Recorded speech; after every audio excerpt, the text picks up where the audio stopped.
Mangwanani akanaka tinokugamuchirai zvekare kune chimwe chirongwa. Ichi chirongwa chatinokupakurirai masecrets nemaconfessions. Tichaisa malinks kune mamwe machannels atiri kukumbira yo support. Regai tibva tapinda mumaconfessions edu emuzuva ranhasi. Hanzi hello Nashi, inini ndiri mukadzi ane 29 years. Handina hangu kuroorwa nekuda kwezvikonzero zvangu. Nashi, handitozivi kuti ishavi here kana kuti pane zvimwe zvinhu zvakaitwa pandiri nababa vangu. Pati handizivi kuti vangava vari baba here kana kuti umwe munhu, because ivo baba vatori nepfungwa dzekuti why ndisiri kuroorwa zvinhu izvi. Kana ivo vachitaura neni vanogara vachindiudza kuti zviri kuvabaya pamwoyo kuti kusvika rini ndisingaroorwi. Vakatombondibvunza kuti mwana wangu uri right here. Vakatombomanikidza amai kuti vapinde neni muimba yemukati vandibvise hembe, because vainge vava kufungidzira kuti zvimwe kuda ndine nhengo mbiri. Ini hangu mukoma, kana ndichikuudzai chokwadi changu ndechekuti ndinonzwa kusema vanhurume kubva ndichiri mwana mudiki. Paya nguva yekuti tainge tava kutanga kumiswa nevakomana, ini mukomana aiti kana akandipfimba ndairwidzana naye zvekuti vakomana vazhinji vaindikurira simba pakurwa. Kazhinji after school kana kukanzi nhasi kuri kukwiwa, vanhu vaitoziva kuti kana inini ndikapindira nyaya yacho hayaipera mushe. Kunyangwe iri nyaya inenge ine vakomana mukati, vanhu vazhinji vaitonditya pachikoro chedu. Ini ndaingofungidzira kuti zvichazoperawo nekufamba kwenguva, asi mukomanashi izvezvi ndiri kuona kuti makore angu ava kungoenda. Apa mumba medu ndini dangwe, handisati ndava nemwana. Bonde chairo ndakaguma kuita bonde nemunhurume kudhara ende handina kana kuzombonzwa kuda kupama bonde zvekare. Nanhasi kunyangwe ndikamira panext nemunhurume hapana kana feeling yandinombonzwa pamunhurume. Also kuvanhukadzi vacho ndaimbofungidzira kuti zvimwe kuda pamwe ndine mweya weugei huri pandiri, but handitomborina kana feeling nemunhukadzi zvachose. Ndiri kukumbirawo rubatsiro. Handizivi kuti ndinganzi ndiri mukadzi wechikwambo here kana kuti pane umwe mweya uri pandiri unokonzeresa kuti ndisaita kana any feeling yebonde. Pfungwa dzekutovawo mubereki ndinadzo, asi kana ndikangofunga kuti ndinofanira kuzotanga kuyamwisa zvese nekuchinja mwana mapamba, mukomanashi, kana ndikaenda padhuze nepanenge paine mwana mucheche ndinotanga kutonzwa kuda kurutsa. Munhuwi uya wemukaka unoita kupinda mumhino dzangu zvekuti ndinotanga kutozara mate mumukanwa kuri kuda kurutsa.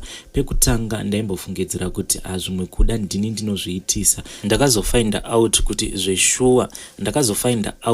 zveshuwa zvinhu izvi zvinondiafekta pakazomitiswa munin'ina wangu akabva auya akatanga kugara neni. Aiti pose paanenge achiyamwisa kacheche kake ndainzwa kuzara mate mumukanwa. Rimwe zuva ndakamboti ndoda kuona kuti kochiko chinokonzeresa mate kuti azare mumukanwa mangu. Akangoti achipedza kuyamwisa kacheche kake ndikabva ndati hunza mwana ndimbotamba naye. Ndakangonofira kunobata kamwana ikako, mukoma ndakarutsa zvisingaiti. Ndiri kukumbira kuti kana mukaposta mundinotify, and also ndoda kubvunzirwawo mubvunzo wekuti zviri normal here izvi zviri kuitika kwandiri, kuti the reason yandinosemera vanhurume it is because handidi kuzonzi ndaita kamwana kacheche kekuti ndinenge ndichifanira kuzoyamwisa, because ndikangoona kamwana kacheche whether kanenge kari faneni ndinobva ndatanga kunzwa kachinuhwa mukaka ende ndinenge ndichitozara mate mumukanwa. Also chimwe chinhu mukomanashi ndechekuti kubva ndichikura ndainge ndiri munhu wekuti ndaiva nerimwe laki raisanzwisisika. Nanhasi chese chandabata nemaoko angu mukomanashi chinoendeka, zvekuti mumhuri vanhu vanotozviziva kuti kana vachida kuita mabusinesses avo vanoisa inini pamberi. Zvinhu izvi zviri kuitika kwandiri zvinosvika pakundishungurudza. Ndinombozvibvunza kuti saka laki racho ringori laki rekungoshanda here nemaoko angu but ndisingakwanisi kuzoitawo mhuri yangu. Please mukoma mukaposta mundinotifyewo ndikwanise kuteverera mucomment section. Iyi ndiyo nyaya yatakatumirwa navanzvadzi vedu ava. Regai tibva taenda panyaya yedu inotevera. Hanzi nyaya yangu yakamira yakadai. Inini baba naamai wakarambana ndiri mudoko. Ndikakwirirawo kwaamai ndikaendawo kuchikoro kusvika grade 6. After that ndokubva ndaenda kwababa. Hazvina kana kuzombofamba mushe zvekuchikoro. Ndikabva ndazongowanikwawo murume akabva afa. Mwana wedu ainge aine mwedzi 3. Ndikazama imwe imba zvekare ndikabva ndaita vana vangu 3. Zvaingovawo zvekushinga kuti imba iyoyo ikwanise kumira, asi zvaitova zvenharo chaizvo. Ndikazosiyira imba iyoyo muno mujoni. Chiri kunyanya kundirwadza inyaya yevana vangu. Ndakanyeperwa nemurume kuti kuno kujoni kwainge kwaita basa, uya ukwanise kushanda. So iye ainge andiudza kuti pandinouya kuno kujoni ndichangoshanda kwemwedzi 2, then ndobva ndawedzera zvinhu zvangu zvepamusika, sezvo inini ndainge ndatangawo kamusika kangu kuZimbabwe, nekuti iye ainge angondisiya ndisina kana zano. But ndakabva ndazama kusvika ndakwanisa kuunganidza zvimari, ndikabva ndatanga kamusika kangu. Ndakati ndadanwa nemurume ndakakwira bhazi ndikauya kuno kujoni, but ndiri munzira iye murume wangu uyo akabva andidzimira foni. Mari yekudzoka ndainge ndisina, ende yekuti ndikwanise kuenda kumberi ndainge ndisina zvekare. Ndakazotosvikawo pakuzobatawo hanzvadzi yangu, ikabva yauya ikanditora. Ndokuzouya hake murume uya mwedzi wapera kuhanzvadzi yangu kuri kukumbira ruregerero, akabva ati foni yake yainge yapera moto. Mweya uya wekuda imba zvekare ukabva wandibata, ndikabva ndaregerera murume uyu ainge andidzimira foni yake. Tikabva taenda tose, ndipo pandakazozvionera pamhino sefodya. Ndakabva ndareceiva shoko ndichiudzwa kunzi mwana ainge akabatwa chibharo. Ininiwo kuti ndiende kumusha, mari yacho handitomborina, ende zvekare kuno kwandainge ndadanwa nemurume ndichinzi kwaiva nebasa, basa racho hakutomborina. Ende kusvika vana vangu vakazotoita zvokutorwa nehurumende from 2019 November kusvika nanhasi, handizivi kuona vana vangu. Kuzama kubata chino zvaramba, nditi chino zvaramba. Vana ndinovadisa asi zano handisisina. Kunyora kudai misodzi iri kuyerera. Kana paine vanokwanisa kundibatsirawo, ndibatsireiwo. Shuwa ndatambura, ndatova murwere nenyaya iyi mukoma. Ndiyo yanga iri nyaya yatakatumirwa navanzvadzi vedu ava. Regai tibva taenda panyaya yedu inotevera. Hanzi hello, can you please post for me? Inini ndiri amai vane makore 46 uye ndiri muNdebele. Ndaishanda kunonzi kuDanita, vamwe vaiti iDenmark kuCholocho. Ameno pamaspellings ipapo munongokorekta henyu. Saka ndakabva ndadanana nevamwe baba vaiva mushona uye vaidriva matractors mukampani imomo. Saka takabva tanzi tava kunoshandira kunonzi kuCross kuCholocho. Ivo vakanga vari paoff vasipo pabasa. Saka nyaya yava kundinetsa ndeiyi.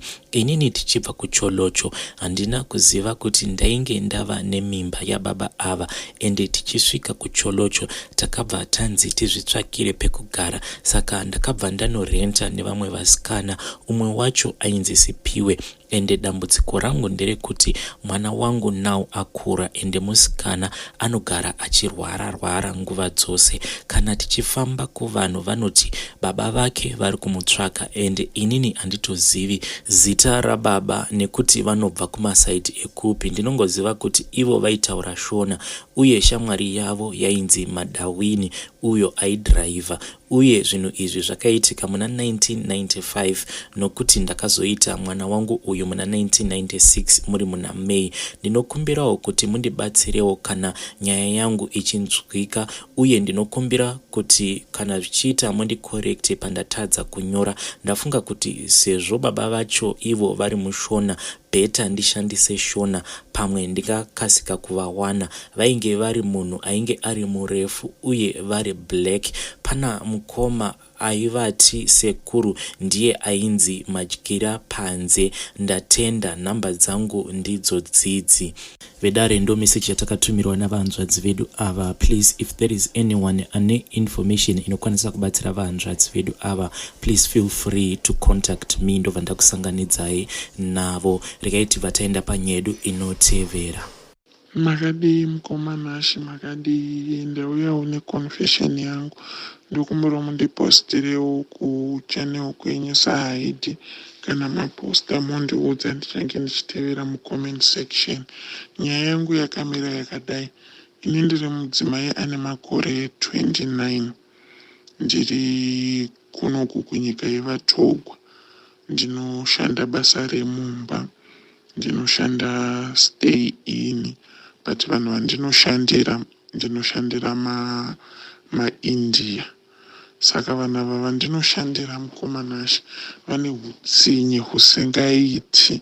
Pandakatanga kupinda basa vakanditi ko takabvumirana kuti ko vanenge vachindipa pay yangu iri 4.5 then ndichigara rent free.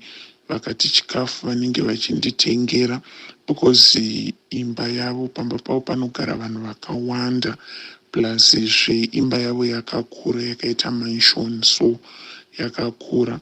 Saka ndosvata takabvumirana kuti ko vanonditanga ne 4.5 then vozondichinja kana after 3 months. Saka tadero ndakatanga kugara nemaIndia vaya. Mwedzi pawakapera first month ndobva vandipa 2.5 vakati imwe tichazokupa. Ndobva ndikavabvunza kuti ako munogondipa mari yangu mbijana sei instead yekuti muite sei mundipe mari yangu yakakwana. Pandakangovabvunza izvozvo ndopa vakatanga kuti unogara pano haubhadhari renti, chikafu tinokutengera. Apa chikafu chacho chavanongonditengera vanongonditengera upfu nemafuta nemasoya beans aya nemazai ndozvoga zvavanongotenga. Kana vahubikawo chikafu chavo vobva vandipa. Apa ini chikafu chavo handikwanisi kuchidya because chinenge chine mhiripiri yakawanda. Saka vanhu vacho vanhu vane hutsinye singamboiti. Ndambozama kushingirira but zvaramba. Saka ndakatozongobatwawo nemweya wehutsinye. Mweya wakandibata wehutsinye wekutongofunga kutongovatsvinyira kuti vaite sei vangokaurawo nekuda the way yavanonditrita nayo. Saka zvandakaita ndezvekudai ndinoti everyday ndinogara ndichizviita everyday. Whenever pandinowana chance ndiri ndoga pamba ndinozviita. Ndinoenda mutoilet ndonoita wet muchemba ndotora bucket ndogeza kunhengo yangu kunyanyanyanya kana ndiri kumazuva angu ndogeza kunhengo yangu ndotora mvura yandagezesa kunhengo kwangu neweti yandinenge ndaitira weti muchemba ndosanganisa ndonodira muchikafu chavo chose chinenge chiri mufiriji ndichidira imomo. Then after that ndinoti paya poga pandinobuda ndichienda kuoff hembe dzavo ndinotobuda ndakavirikidza hembe dzavo ndichitora hembe dzavo. Last time ndakatobuda nehembe dzevana vavo. Plus zvechimwe chinhu chinondigwadza ndechekuti pane vakadzi 3 vanogarapo varoora vepo vane zvana. Vana vose ivavo ndinovata ndakawikira ndinovata ndakasvinura ndichivarera kusvika kwaidza. Handina time yekuzorora ndinozongorara kubva na3 kusvika na6 o'clock ndendakufanira kumuka ndichigadzirira vana vekuchikoro vanoenda kuchikoro. Saka vana vose ndinonzi ndivati ndakaita sei ndakavachengeta ende hapatomborina kana time yekuzorora just because mumba mandinochengetera vana mune makamera. Hapana kana zvekutiko ndingatombowana time yekuresta kana time yekurara. Vari very rough maIndia acho zvisingaiti. Saka sometimes ndinoti zviya pane imbwa pamba pacho ndinotora tsvina yembwa iya ndoiwikira ndoisa mublender ndoiblenda ndakaisanganisa netumvura paya pavane vabika chikafu chavo paya ndowikira ndonoisa tsvina ichi tsvina yembwa imomo ndongosanganisa kuti zvisaonekwa, because vanondisa kwose kukicheni, kumapoto, kumaplates, ichichi iye vanogona kungobika, then vongozonditi inini ndiite sei ndingouya nefood, ndisete food yacho patable. Saka that time yandinonobata mapoto avo ndinotosiya ndatoisa tsvina yembwa. Anything chandine ndangoona kuti ichi chinhu chikaichi hachiiti kuti chingadyiwa nemunhu but zvisingaurayi, ndotongoita utsinye ndowikira, ndobva ndatongovaisira muchikafu chavo. Sometimes pandichitorera vana paya because ndo vanondigadzirira mukaka, ndopuwa mukaka then neflask, nemaflask umwe nomwe negaba rake remukaka, neflask yemvura inopisa. Ndinotora mukaka uya ndinobva ndausanganisa neweti yangu, ndobva ndapa vana vaya, because ndichitoona kuti zvekurera vana vose vari 3 ndiri 1 handingazvikwanisi, mamai avo evana ivavo akavata. Saka ndinosanganisa mukaka wevana ava neweti, hafu weti hafu mukaka, vomwa. Kana vakambomwa weti vanotombovata. Then sometimes ndinovashandisira mafuta, cooking oil, ndinova overdosa cooking oil, vobva vadhakwa nemafuta vovata. Sometimes ivo ndinongozvihwedzavo nemapampa azvo zvakangodero the whole night, nepampa 1 kana kuti chero masikati paya vakavandisira vana, handivachinji. Pandinohubuda paya ndochotora mapampa aya ndichiita sei ndichibuda nawo, ndohumatumira kumusha kwedu kuZimbabwe. Saka ndo confession yangu mukomanasha.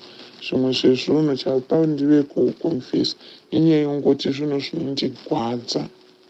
zvinondigwadza singaiti the way yavanondibata nayo apa vachindinima mari yangu.